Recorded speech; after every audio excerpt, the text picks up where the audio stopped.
Okay, boys and girls, this one is called Thomas the Thatcher. It's a Scottish traveller's tale, quite short. Okay. Thomas the Thatcher was good at his job. When thatching a roof, he knew just the right straw to use.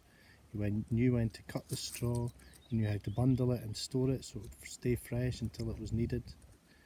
And he knew how to lay the straw out on a roof and fix it in place so it stayed flat and tight, keeping out the rain and the wind. Thomas lived in a small but beautiful village of tidy wee houses with tidy roofs, every one of which he had thatched himself. Lairds and lassies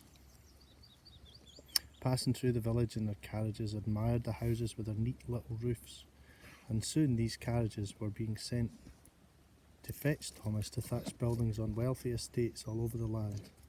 But no matter how busy he got, Thomas made certain his neighbours' roofs were always in good repair.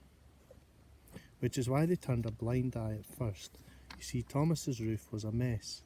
Stray bits of thatch straggled over the hedges, great gaping holes dotted the middle, and when there was a wind, straw would blow loose and fall into neighbouring gardens.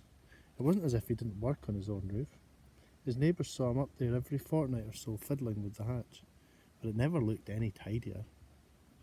One day, after a particularly windy night, Thomas's neighbour stepped out into his garden, only to find it covered by a layer of thatch. Right, that's enough of this, he said to himself, and he marched down to the office of the Justice of the Peace and filed an official complaint. In those days, Justice of the Peace travelled around the country, so he had to wait several weeks before Thomas was brought to trial, which was held in the local pub. By that time, most of the village had joined in the complaint. The Justice of the Peace had his footman take the carriage past Thomas's house on the way into the village, and he saw what a mess it was in. His heart sank. Everyone in the village was waiting in the pub. They all loved Thomas. He was a good man, and they owed him for years of dry, snug nights, but they sympathised with Thomas's neighbour. Thomas's house was an eyesore. A hush fell over the crowd as the Justice of the Peace entered, and Thomas was called in from the back room. "Thomas," said the Justice of the Peace, "except for your own house, this village could be the most beautiful in all the land. Your neighbours' well-dressed roofs are evidence of your skill at thatching. So why can you not repair your own roof?" Thomas looked at the crowd of people in the pub, all of them his neighbours, all of them his customers at one time or another. He cleared his throat. "I have made your roof so well that no water ever gets through.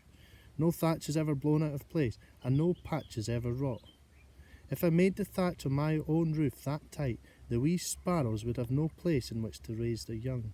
If I kept the edges of my roof even, the house martins, the swifts, and the swallows would have no protection from the rain. I keep holes in my roof so that the red squirrels have somewhere to hide when the cats and the hawks come after them. If I get my roof as tidy as yours, there'd be no birds to sing us awake in the morning. The bees would have nowhere to make their sweet honey. There'd be no squirrels to plant the acorns and hazelnuts in the ground, and no one to eat the flies and the beetles that plague our garden." Thomas looked a little out of breath. It was the longest speech anyone had ever heard him make. The Justice of the Peace, whose own estate had benefited from many times from Thomas's skilled hands, did not want to see him go to jail. So he asked Thomas's neighbours which roof they would prefer to have perfectly made, Thomas's or their own. They decided they liked things just the way they were. As for the Justice of the Peace, he hired Thomas to rethatch one of his own barns the messy way, so that he could wake to the joyful sounds of birdsong each morning and know that the little squirrels he loved so much would have somewhere to hide. The end.